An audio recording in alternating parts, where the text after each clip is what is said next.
ተመረዛ ነው ምናምን ያሉት። አዎ ደግሞ እንደዛ ቢሆን ነው እንጂ ስወጣ እኮ ደህና ነበረች። እኔ ግን አላመንኳቸው። ለምንድን ነው የማታምነው? አይ ማለት ርብቃ ላይ ማን እንደዚህ ያደርጋል? ማንም እንደዚህ ያደርጋል?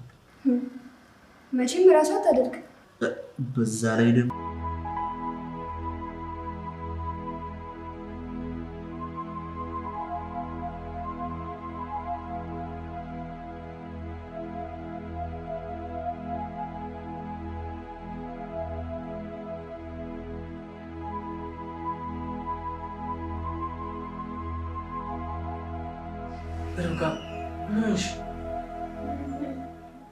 ርብቃ እባክሽ ከዚህ በላይ እኮ ማዘን ጥሩ አይደለም።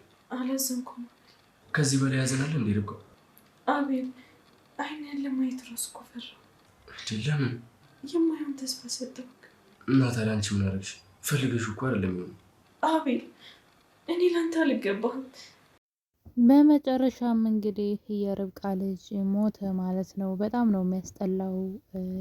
ሰላም እንዴት ናችሁ? ውድ የርብቃ ድራማ ቤተሰቦች እንኳን ወደ ቻናሌ በሰላም መጣችሁ።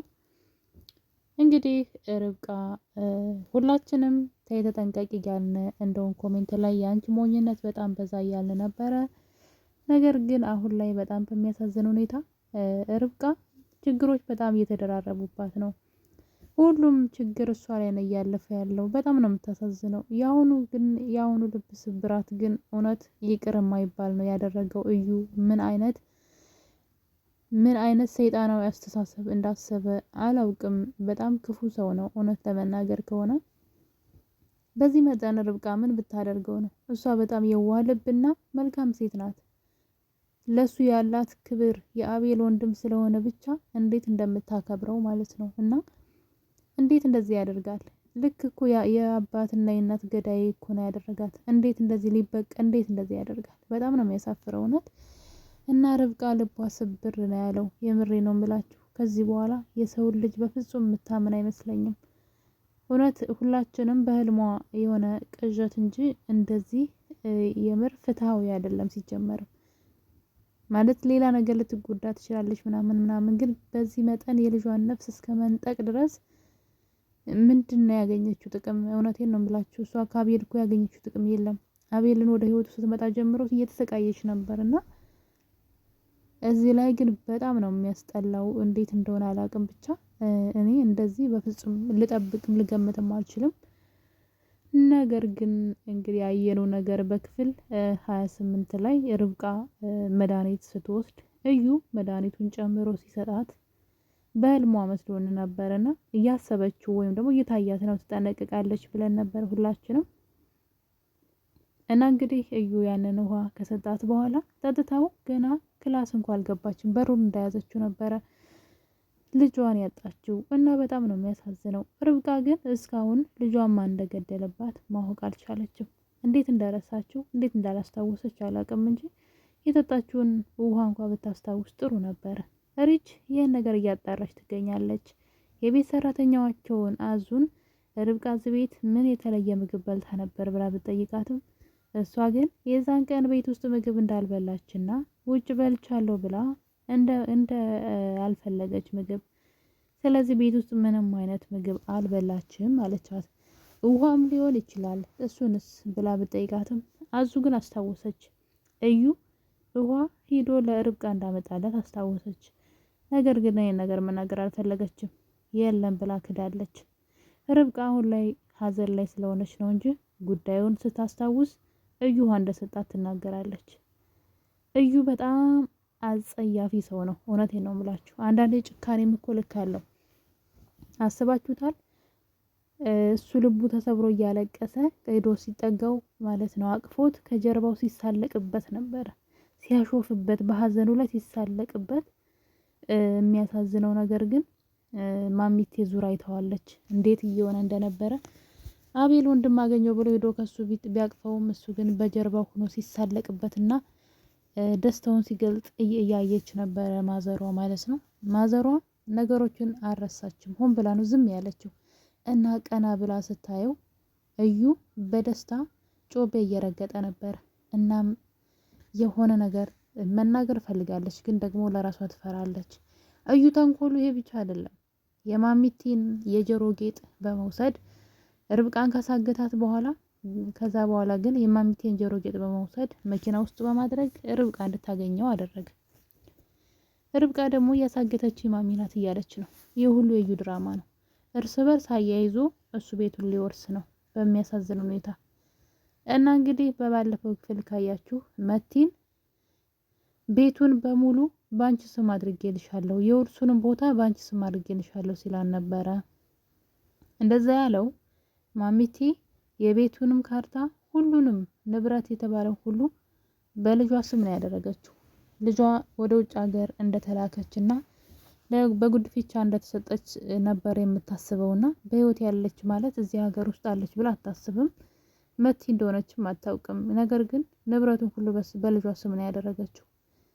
ይህን ነገር ደግሞ እዩ አይቷል። ወረቀቱን ሊፈልግ ሲገባ ሁሉም ነገር መረጃ ሁሉ በልጇ ስም አድርገው እንደሆነ ካየ በኋላ የማሚቴ ልጅ ደግሞ መቲ እንደሆነች ታውቋል እሱ።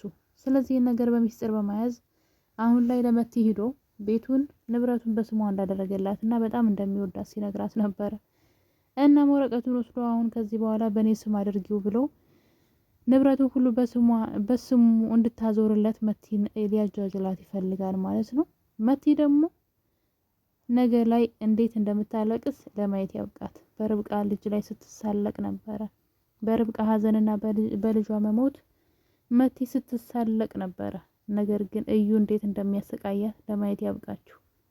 ያ የሳቀችው ሳቅ እንባ ነው የሚሆንባትና በጣም ነው ርብቃ ያሳዘነች። ማለት እንደዚህ እንዴት ሊሆን ይችላል? እሺ ከዚህስ ምንድነው የምንማረው? ምንድነው የምናተርፈው?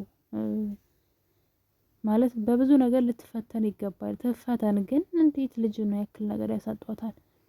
እና በጣም ነው የሚያመው ናት። ማለት በምን አይነት ቅጣት ነው እሱስ ይሄን ነገር በቀሉ ራሱ እነሱ በምንድን ነው የሚወጡት? ማለት ታስረው ምናምን በቃ አለቀ። ይሄ ደምን ባኩ ነው ያስለቀሳት። ልጇን እኮ ነው አድጓን እኮ ልጁ ህፃን ገና ምንም ደም እንደሆነ አይደለም። በቃ ያደገ ነፍስ ያለው ልጅ ነውና በቃ ህልማቸውን ነው ንጥቅ ያረጋቸው በሚያሳዝን ሁኔታ። እንዴት አቅዶበት አስቦበት ጥላት የለም የሆነ ጥላታችሁ ልክ እንደዛ ነውና በጣም ነው መት ያሳዘነችኝ እውነት ለመናገር ከሆነ። እዩ ግን ነፍስ አይማርም። በጣም መጥፎ ተግባር ዳቢሎሳዊ ሰይጣናዊ ነውና ነገር ግን በዚህ መሀል የርብቃ ስቃይ በጣም ነው ያሳዘነችኝ። ርብቃ እየተሰቃየች ነው ያለችው ምንም በማታውቀው ነገር። እዩ ሁሉን ነገር ካስተካከለ በኋላ በመጨረሻ እንግዲህ ቤቱን ለቀው እንዲወጡ የመጥሪያ ወረቀት ልኮላቸዋል ለናቢኤል። ምክንያቱም ቤቱ ሁሉ ያለው በመቲ ስም ነው። በነገራችን ላይ ማሚቲ ናት በልጇ ስም ያደረገችው። የሰው ንብረት እንዴት ማሚቲ ራሱ በልጇ ስም ልታደርግ እንደቻለች አልገባኝም። ምን አይነት ድፍረት ነው? ቆይስቷ ራሱ እንዴት ነው አሳድጊ ተብላለት የተሰጣት ልጆች ንብረት በልጇ ስም ልታደርግ የቻለችው? እሷ በልጇ ስም ስላደረገችው እዩ አሁን ከልጅቷ ወደ ራሱ ሊያስደርግ ነው። ለምን? ልጅቷ በጣም ስለምትወደው አድርጊ ያላትን ሁሉ እንደምታደርግለት ያውቃል። ለዛም ንብረቱን ሁሉ በስሙ ሊያደርግ ነው። ለዛም ቀድሞ እንግዲህ ከቤት እንዲወጡ መጥሪያ ወረቀት ተልኮላቸዋል። እንግዲህ ሁሉን ነገር በአንዴ ንጥቅ አረጋቸው ማለት ነው። ቀስ ብሎ ማለት ወዳጅ መስሎ ጥሩ ሰው መስሎ አብሯቸው እየበላ እየጠጣ በሚገርም ሁኔታ ሁሉንም ነገር በአንዴ ያሳጥቷቸዋል። እንደምታዩት ደስታቸው ልጃቸውን ነጠቃቸው። አሁን ደግሞ ቤታቸውን ሊነጥቃቸው ነውና እንደዛ አይነት ሰው አይጣልባችሁ። እኔ ምን አይነት አስተሳሰብ ቢኖረው ነው?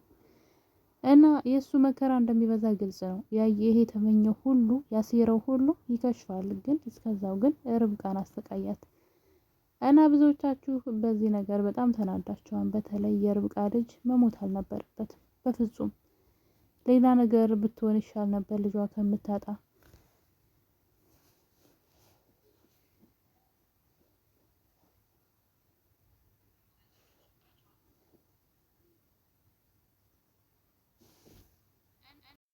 ውድ ቤተሰቦች ርብቃ ክፍል 29 ላይ እንግዲህ እንደዛ አይነት የሚያስጠሉ ነገሮችን አይተናል። ሁላችንም ያልጠበቅነው የርብቃ ልጅ እንግዲህ ሞቷል ማለት ነው።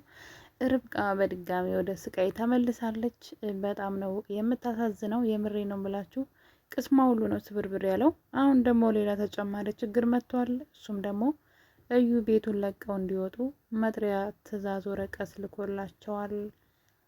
ማሚቴ ግን መንቃት ነበረባት። እስከዚህ ድረስ መተኛት አልነበረባትም። የምሬ ነው ብላችሁ እሷ ብትነቃ ነገሮች የሚስተካከሉ ይመስለኛል። እና ቤተሰቦች በክፍል 30 እስከምንገናኝ ድረስ ክፍል 29 ይሄን ይመስል ነበረ። ሀሳብ አስተያየታችሁን ኮሜንት ላይ ያስቀምጡልኝ። ለቤት አዲስ ከሆናችሁ ደግሞ ቻናሌን ሰብስክራይብ በማድረግ አበረታቱኝ። ላይክ እና ሼርም እንዳይረሳ። እወዳችኋለሁኝ። በሌላ በአዲስ በቆንጆ ቪዲዮ እስከምንገናኝ ድረስ ሁላችሁንም እወዳችኋለሁ። ቸር ቆዩልኝ።